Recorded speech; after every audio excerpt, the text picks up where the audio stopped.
Točíme. Ahoj. Ahoj. Po kolikátý jsi v Příčovech? Tak, jmenuji se Honza Skalický, jsem z Děčína a z Ústí nad Labem, původem jsem z Chrudimi, narodil jsem se v Chrudimi. V tuhletu chvíli jsme tady po třetí vlastně, to znamená, viděli jsme 3 poslední ročníky. Nejsem si jistý, jestli já jsem sám nebyl na tom předtím, ale to, co chci říct, je to, že jsem strašně rád, že jsem tady a že vidím ten nárůst lidí vždycky tak o 20%. A vidím taky jakoby to, že každý ten ročník je víc a víc pro mě důkazem něčeho, co zřejmě bude v otázkách, který budeš klást, takže nebudu teďka předbíhat. Aha, právě proč sem jezdíš? No, my sem jezdíme kvůli lidem, protože zaprvé je fajn ty lidi, který člověk potkává během roku, já jim říkám vlastenci nebo členové alternativy, nebo někdo může říct prostě jakoby aktivisti, to je celkem úplně jedno, tak ty lidi nepotkáš za celý rok takhle někde na jednom místě a vzhledem k tomu, že ale vlastně každý den víceméně se s některým z nich potkávám, tak tady je to takový souhrn, že si člověk udělá jasno, kam se kdo posunul, jak to je. Já totiž mám takovou vnitřní zásadu, že když se člověk o něco snaží, tak vlastně mě jde o ten výsledek. To není tak, že bych jakoby prahnul po nějaký pozici nebo po něčem, ale nechci se zúčastňovat věcí, které trvají třeba 3, 4, 5 let, což tady to naše vlastenčení trvá, bez toho, abych jako věděl, kam to směřuje. Takový jako jenom povídání pro povídání a jakože jsme strašní bráchové a všechno nám perfektně jde, to je málo. Já si myslím, že jsme dobrý jakoby lidi, že jsme dobrý tým, že to je zajímavý, že ty lidi tady jsou víceméně všichni fajn, ale mě jde o ten výsledek. No a tady, když člověk mluví s těma jednotlivými lidma z různých uskupení, stran, hnutí, spolků, tak si jako dovede představit, kdo se s kým spojil, rozpad, jak to je. A to, co je druhá věc, která je pro mě mnohem podstatnější právě v tom tahu jakoby na bránu, je to, že sleduju, jak lidi vlastně ty, co vystupujou a ty, co poslouchají, vlastně vnímají současný stav. Jo. A to, co jsem chtěl říct, tak jsem v té první otázce vlastně do toho nechtěl jít a nechtěl jsem ti říct otázku nebo tu odpovědi, tak je to, že když tady člověk poslouchá ty přednášky a pak se baví s těma posluchačema, tak vlastně já vidím, že to, co se tam říká, vlastně postupně všichni si uvědomujeme, že je pravda. Jo? Když jsem tady byl poprvé, tak jsem si mohl myslet, že některé ty věci třeba globalistický, že to je taková, kdo ví, jak to je, možná je to nafouknutý, já ještě nevím, a protože nechci blábolit o něčem nevím. A teďka vidím, že dá se říct, že to, co se na tom pódiu řekne, že to jsou lidi prostě vzdělaný, odborníci, kteří říkají, co je pravda. A ty lidi tady vnímají takhle rozevírající se nůžky mezi tím, co se říká tady, a to je pravda, a mezi tím, co se vlastně valí na lidi v mainstreamu, v televizi a tak dále. A to jsem si uvědomil fakt letos. Jo. Není přece možný, že by byly 2 protichůdné pravdy. Jo. Ta jedna je tady a pak je ta druhá, která je v té televizi a možná bohužel řeknu, je dneska ještě jakoby v hlavách většiny lidí. Pořád to tak ještě je, což ale skoro prokazatelně jasně není pravda. Jo. To jsou prostě nesmysly. No a jestliže se společnost, a my se oba dva tím zabýváme, tak si myslím, že to je jakoby i pro tebe asi pochopitelný, co říkám. Jestli se společnost takhle objevuje v rozevřených nůžkách, kdy ta pravda je jako zřetelnější a vlastně víc a víc lidí, už jsem to říkal na začátku, každý rok 20-40% lidí přibývá, který to chtějí slyšet. A proti tomu je víc a víc, takhle to řeknu na kameru, očividný, jaký nesmysly nejenom říká ta televize, ale ona je říká na základě zadání, ona je říká na základě konání vlády. A ta vláda koná vlastně blbosti, nepravdy, lumpárny a ty nůžky se tak rozevírají. A teď právě by to mohlo vypadat, že jako jsem ten nadšenec, který je rád, že se rozvíjí nůžky a můžeme o tom mluvit. Jo? Vůbec. Chceme-li přesvědčit lidi, aby ve volbách, v nějakých úkonech, který dělají v rámci zlepšování svého života, vlastně vycítili, co je třeba, tak musíme upozorňovat na ty rozevírající se nůžky a musíme mít jako odezvu od těch lidí. A dneska moje naděje je, že vidím tady, že lidi už to chápou, že prostě vědějí, že ta vláda, která nám tady vládne, a fakt nechci se jenom vozit po ty vládě, ale protože nechci mluvit hodinu, tak na tý se to dobře ukazuje. Ten Petr Fiala přece ví, že tyhle ty nesmysly není jeho mysl. Nevymyslel to, necítí to, nechce to. On to dostává za úkoly. Jo? Já už jsem tady dneska to někomu říkal. To jsou myšlenky mých posledních pár dnů, kdy vlastně já si uvědomuju, že třeba ten Fiala škodí naši zemi 1000krát víc než předešlý vlády. Ačkoliv ty vlády byly napadaný za to, že například schválili zvláštní zákony, prosazovali zajímavé biznisové projekty, nedotáhli něco, byli obviňováni z různých provizí a tak dále. Ale všechno, a to říkám opravdu natvrdo tady takhle přímo do očí. Jo. Ty vlády, když to dělali, tak to dělali třeba pro svůj prospěch těch ministrů. Byly z toho nějaký kauzy. Ale to bylo pikomily proti tomu, co dělá vláda Petra Fialy. Protože Petr Fiala to nedělá proto, aby si vydělal miliardu a do smrti nemusel pracovat. To on dostane on ty byty někde už má, kam bude utíkat. Jo? On to dělá protože někdo, nějaký globální hráč nebo někdo, kdo ho úkoluje, chce vydělat 1000 miliard a vlastně potřebuje, aby ten Fiala tu zemi a tak dále někam šteloval. A on na základě takových zadání koná a tudíž potom vlastně ta autenticita těch jeho lumpáren tady není. On to nedělá, protože já se nechci dotýkat jiných jmen, protože to bych musel jmenovat jednotlivý vlády a ministry a tak dále, ale prostě předešlí jeho předchůdci, řekněme, tak se dalo čekat, že to dělají třeba kvůli svýmu biznesu, který zrovna mají, nebo kvůli tomu, že jejich kmotr dělá nějaký biznis. Ale ten Petr Fiala, ten to dělá, protože normálně přijde si pro úkoly a oni mu je dají a on to vykoná. A tu zemi poškozuje 1000krát víc, než to dělali ty předešlý vlády. A proč to říkám? Vypadá to jako, že mám radost z toho, že to tak je. No ono na jednu stranu jo, protože je strašně dobrý, když je něco očividný. Tady prostě přibývají lidi, víc a víc zaznívá pravda, nůžky se rozavírají a veřejnost začíná vidět takhle směrem dolů, že ten mainstream, který zobrazuje to konání vlády, je to vlastně na zakázku všechno, tak prostě jsou tak destruktivní, že to lidem začne vadit. A teďka možná se budeme lišit v názoru, Franto, možná to budeš ty brát, takže se musíme ještě nějak dovzdělat a něco ještě doladit. Já si myslím, že musíme hlavně využít toho, že tyhle ty roky, vlastně 2, letošní a příští jsou volební, je tady 4 volby ve 2 letech. A když se prostě lidem tohleto má sdělit, tak se to dobře sděluje při těch kampaních, v těch volbách, když ty lidi prostě svým způsobem v naději hledají, co dál, jak dál. Někdo třeba tomu nevěří a čeká, že společnost se spasí sama, že vzniknou nějaký občiny a tak dále. Já říkám, ano, možná vzniknou, ale za 150 let, ale co vím určitě, tak letos budou ještě 2 volby, už byly už 1 a příští rok jsou parlamentní. A budeme-li schopni takhle pracovat s informacemi pro lidi, s pravdou, která tady zaznívá a dostat to k lidem, tak prostě máme naději, že dostaneme do pozic moci, a to nemyslím moc jako nějaká negativní moc, ale moci něco měnit, lidi, kteří prostě něco měnit chtějí. A to je to, co je vlastně důvodem, proč já sem jezdím, protože jsem naprosto přesvědčený, že tak jako máme dneska ministry, kteří jsou joudové, neschopové, nechápou, co se po nich cenou, dostávají úkoly, tak tady na tomhletom trávníku je řada lidí, kteří na všech možných úrovních, od obecních, krajských až po ty nejvyšší, prostě vědějí, co by se mělo dělat. Je tady řada odborníků a ty, když se dostanou k moci v pozitivním slova smyslu, tak tu zemi můžou vrátit na koleje. Já si prostě myslím, že jsme v místě, kde ta budoucí elita národa v podstatě si odlaďuje tu budoucnost. A teď všimni si, nemluvím ani o stínových vládách, ani o tady ministrech na ty louce. Mluvím o tom, že když na tohle bychom rezignovali, tak prostě to je to, co ten Fiala a ta jeho parta chce, aby lidi řekli, no ono to asi jinak nejde, on to asi dělá dobře, teď on je takovej slušnej.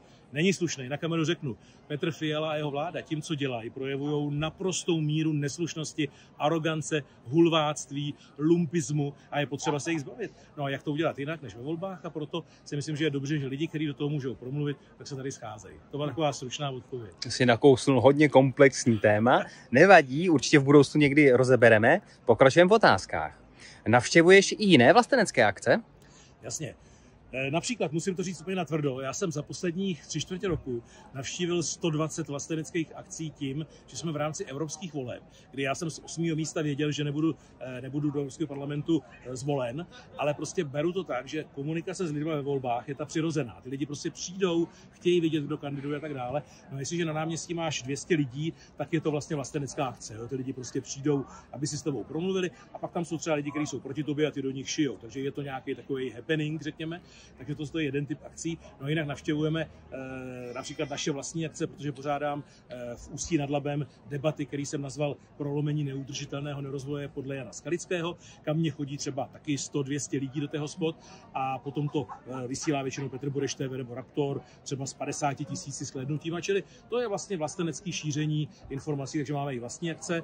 No a musím říct, že i když jsem byl náměstek, byl jsem první náměstek primátora v Děčíně, tak jsem pravidelně pořádal na magistrátě v Děčíně, což bylo velice trnem v oku řadě zastupitelů, tak jsem pořádal setkání místních vlastenců, který mi tam chodili s vlajkama. Já jsem vždycky říkal, je to fajn ty vlajky, ale kvůli tomu tady nechodíme, protože vevnitř na radnici, když je v koutě vlajka, nepovažuji za úplně nejnudnější, ale neberu jim to. Cítím ale říct, že to byly akce vlastenců, který jinak vlastně neměli to slyšení. Málo kdy se stane vlastencům, že můžou přijít za náměstkem primátora na magistrát, normálně jsou přivítáni, čili já se snažím nejenom na akce jako tady tak chodit, ale i akce pořádat.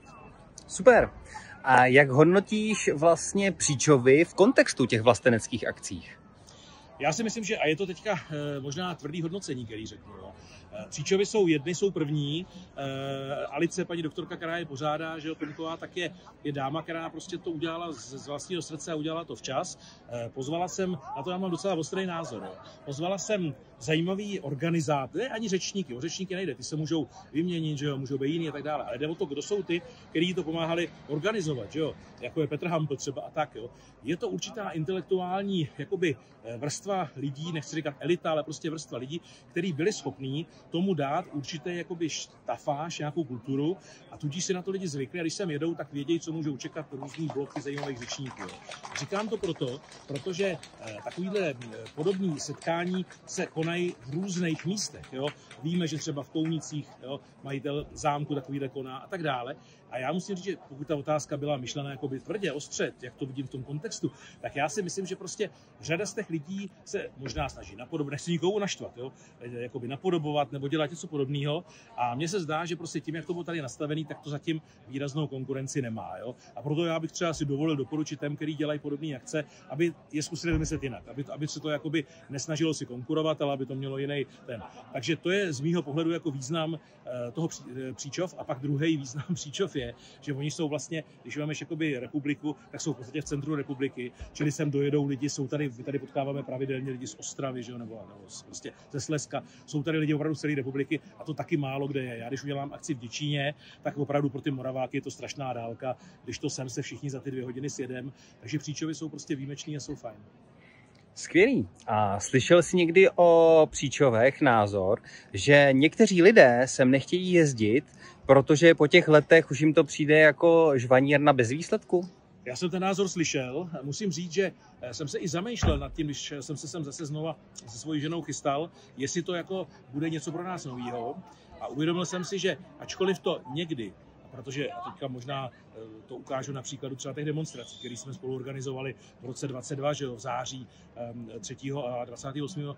na Václaváku, že jo, s Havlem a s Vrábelem, tak musím říct, že tenkrát taky jsme měli nějakou vizi a ono to tím směrem úplně nešlo, myslím to společenský hnutí, tak tady bych taky mohl mít očekávání, ale já myslím, že tady to očekávání je naplněný. Za prvé přibývá furt těch lidí o těch 20-30% každým rokem, neklesá to, a za druhý vlastně je vidět ten zájem lidí o přednášky, jsou tady prostě rádi, se baví, takže jakoby není to jako upadající demonstrace, ty se nechci dotknout organizátorů demonstrací, ale tady to jede.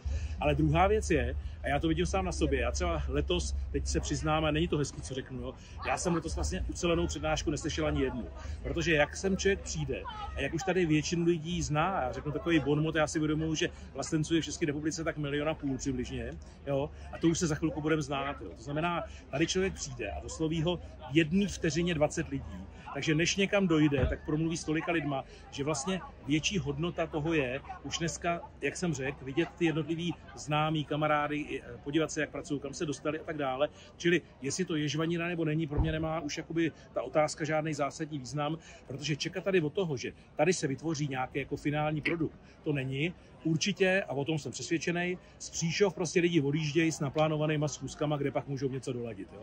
Takže ano, někdo to tak může vnímat, slyšel jsem takový názor, ale mě osobně to nevadí a neodradí mě to od účasti na dalších ročnících. Mm-hmm.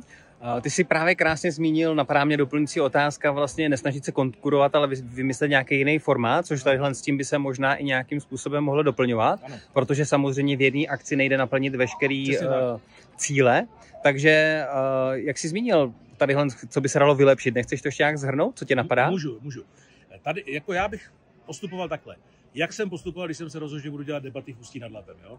Rozhodnul jsem se, že budu dělat debaty, který, ano, přiznám se, na foukaně řeknu a neříkám to nerad, prostě vlastně nikdo pořádně v republice mimo Prahu moc nedělá, jo? Dělají se ty debaty v Praze hodně, něco dělají v Jižních Čechách, to ano, ale jinak, že by to bylo v každém kraji, to ne. A já jsem si ale řekl, čím to jako ozvláštním, jo? Tak třeba jsem udělal ten formát tak, že tam mám vždycky 2 zajímavý hlavní hosty, třeba profesora Druláka, profesora Budila třeba, a pak tam mám nějakého blogera, třeba Vidláka, který to jako zakončuje vždycky, a pak tam mám třeba nějakého oponenta, který do toho jde. Prostě vytvořit jako jiný formát, než to mají ostatní, který mají třeba jenom 2 lidi, kteří si jako notujou, jo? Prostě vymyslet, aby to něco jiného generovalo. Další věc je, s kterou se dá hrát, že myslím, teď jako to pojetí, že jo? Když by někdo dělal, tak nemá cenu, aby dělal takovýhle pódium se stejnýma lidma, se stejným, prostě vymyslet to jako formátově jinak. A pak je druhá věc, prostě já osobně, a to teďka vůbec nechci radit tady Alici, doktorce, organizátorce, ale to může dělat třeba někdo jiný. Já bych využil toho, že se sjedou takhle lidi, který mají jakoby vlastně si co říct, že jo? A oni tady celý ten den příjemně, v teple, v pohodě, dneska tady pršelo, že jo, tak si jako pokecají a odjedou s nějakýma pocitama. Já si dovedu představit třeba, a to teďka tady na rovinu přiznám, vařím z vody, protože ta otázka byla tady položena jako na placato, jo.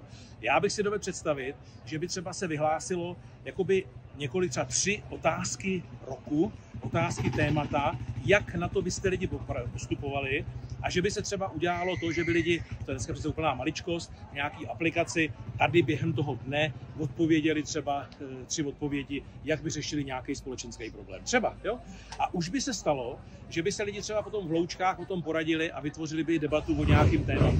Víš, jak to myslím, jo? Prostě to mě tady napadlo teď, jak se mě ptáš, prostě vymyslet něco, co nikdo nedělá, a co by z toho udělalo, že by se lidi třeba těšili na to, že bude akce, budou odpovědi a bude za to třeba cena. Řeknu příklad, večer se tady bude opekat prase a kdo prostě odpoví nejzajímavější otázky, tak dostane nejlepší kousek masa. Jo? Dělám si srandu, ale prostě dovedu si představit udělat ten formát jinak, protože zatím jsem si všimnul, že většinou to je tak, že ty setkání jsou jako, že se sejdou VIP, ty jdou někam do uzavřené místnosti, tam dělají chytrý, ty ostatní se cítí trošku odstrčený a pak je nějaká taková jakoby debata a vlastně to je věc, která, nebudu zase říkat, kde jsem tohle zažil jsem to, která jako když ta akce skončí, tak si člověk říká, no bylo to dobrý, ale jel jsem přes celou republiku a vlastně co jsme vyřešili. Jo? Ty příčovy, ty mají jiný nádech, tím jak jsou původní, nejstarší, má to takovou tu atmosféru, tady mě to nevadí a dokonce tady ani necítím žádný takovýhle handicap, byť se spala tu otázku toho povídání a já to necítím, já tady Alici děkuju a fakt se mě to líbí.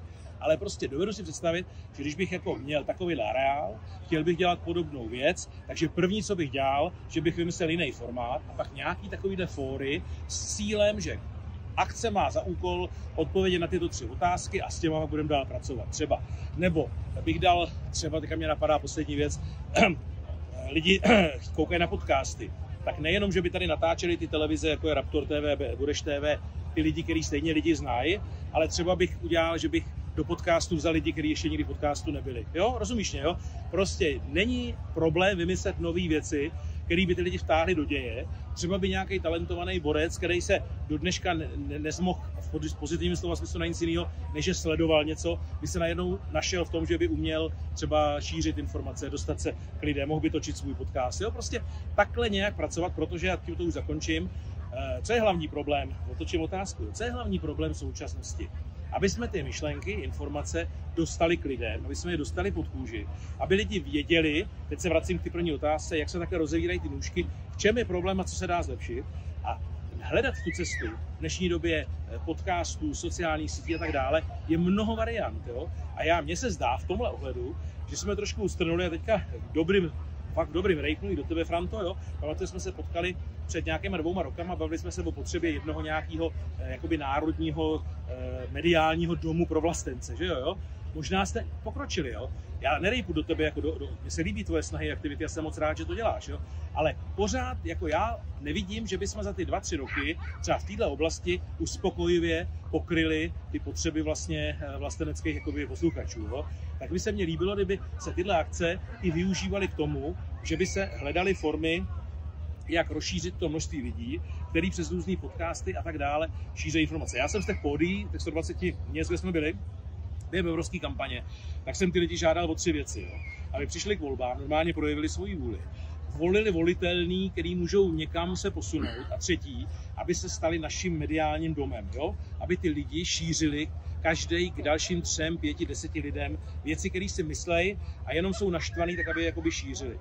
A já si myslím, že velký potenciál těchto setkání může být právě v tom, že se můžou stát víc tím mediálním domem, čili nejenom místem setkání vlastenců, ale cestou, jak to dostat ven. Takhle to bude tak, že bude jeden výstup velký z Budeš TV, jeden z Raptor TV, že jo, a pak bývá to tak v Respektu, napíše Bartkovský nebo někdo o tom, že bílí, heterogenní strejdové se potkali a bavili se, že jo, a zesměšní to. Já si myslím, že by se z takové akcí dalo jakoby postupně vykřesávat větší a větší množství lidí, kteří by pomáhali šířit tu pravdu, o který jsem tady mluvil, a to si myslím, že je potřeba. Super. A pak tady mám takový druhý set otázek, zkusíme ho zestručnit. Jasně. Jaké znalosti a zkušenosti považuješ za nezbytné pro tu budoucí společnost? To je dobrá otázka. Já si myslím, dneska jsem tady na tom téma měl několik rozhovorů. Já si myslím, že jedna znalost a třeba se nebudeme shodovat, ale já si to myslím. Jedna znalost a taková zkušenost, kterou bychom měli mezi lidi víc dostat, je takovou přirozenou naději z toho, že můžou pohnout s věcma. Lidi začínají mít dneska pocit, že všechno je jakoby neměnný, nic se nemění, nikam se neposouváme, lidi ještě nejsou dost naštvaný, jakoby stejně se to nezmění, stejně to řídí nějaký globální prediktor a ten nám neudne. Začínají ty lidi být takový jako otrávení, že to nejde. Ale zároveň cítím, už jsem to ukazoval na ten nůžkách, že víc a víc vidí, jak nám ta druhá strana lže, jak to je špatný. A mně by se líbilo, kdyby se nám podařilo jakoby tu naději, že to měnit jde, dostat mezi lidi, a to souhlasím s tebou, že je v nějakém vzdělání lidí, protože aby lidi třeba chápali, jak se tvoří vlastně demokracie. A to teďka opravdu vím, že narážím na tenkej led, jo. Ale třeba já jsem osobně příkladem toho, že jsem se stal zastupitelem na Praze 5, jenom protože jsem opravdu tam chtěl měnit věci. Tak jsem šlapal, až jsem se tím zastupitelem stal, a znova říkám, nebyl jsem ničí jakoby loutka, žádný kmotr mě neřídil. Prostě jsem se tam dostal, třeba jsem je sral, ale byl jsem tam, jo. A většina lidí tohle vůbec nedá, protože si na to netroufnou, berou to tak, že to vzniká nějak podivně, ale oni ty principy těch voleb, oni v podstatě demokratický jsou, že jsou pak zneužívaný, to je jiná věc.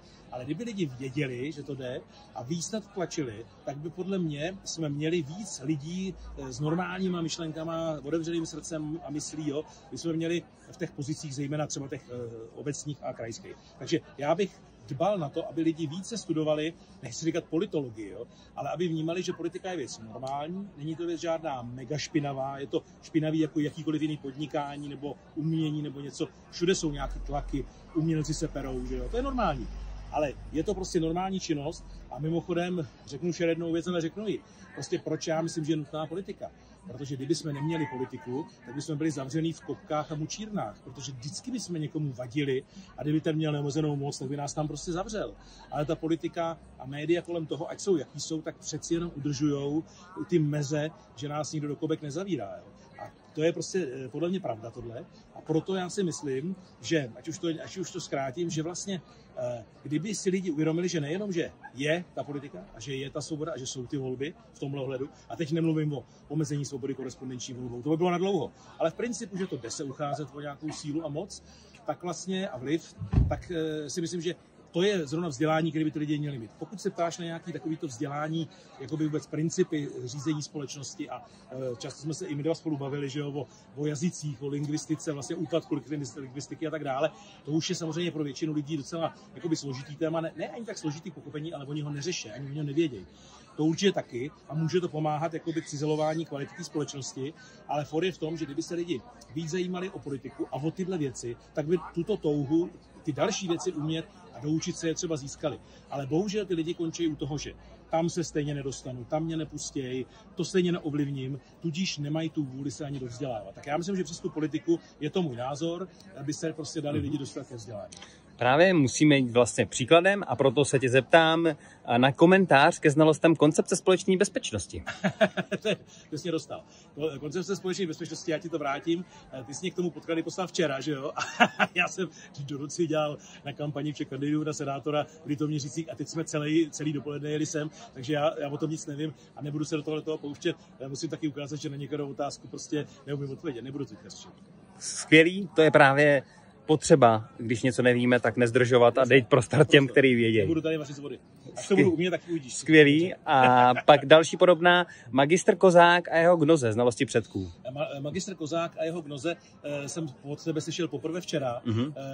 Uložil jsem si to pečlivě, co jsi mě poslal, a mám na tebe ještě otázky kolem toho, ale patří to mezi to, co já osobně například, a tomu řeknu to takhle na kameru, vím díky tobě. Jo? A zase nafoukaně řeknu, je hodně věcí třeba z praktické politiky, který můžu zase já odhalit tobě a dalším lidem, a takovýto potkávání nejenom pokecáme, popijeme, postěžujeme si, ale právě motivujeme, iniciujeme zájem, no tak já ti řeknu rovnou, že já mám ve svém telefonu už založenou záložku, která se jmenuje Pan Kozák, je tam napsaný ještě několik hesel, který ty jsi mě včera říkal, a prostě určitě na to dojde, takže tady otevřeně říkám, vůbec se to nestydím, že o tom nic nevím, protože naopak je to výzva, že se to můžu jako naštudírovat a naučit se to je prostě celoživotní radost. Ty jsi tady krásně i zmínil, že máš záložky v telefoně, to je taky téma, který bych určitě v budoucnu s tebou rád rozebral i pozdílel, vlastně jak studovat. pokračovat a za mě to byly všechny otázky, takže jenom slova na rozloučení či přání pro tu budoucí společnost. Tak já, Františku, tobě děkuju za to, že jsi také tady vyslechnul, že jsem mohl promluvit k lidem, to je pro mě velice jakoby radostná věc. A další věc je, já prostě bych chtěl, aby jsme se společným jakoby životem a prací, řekněme, i jako krokama, který děláme, prostě dopracovali větší pohody a radosti ve společnosti, protože si myslím, že ten potenciál, a teďka to budu mluvit hodně osobně, v také nádherném místě, jako je střední Evropa, jako Česká republika, je prostě neskutečný.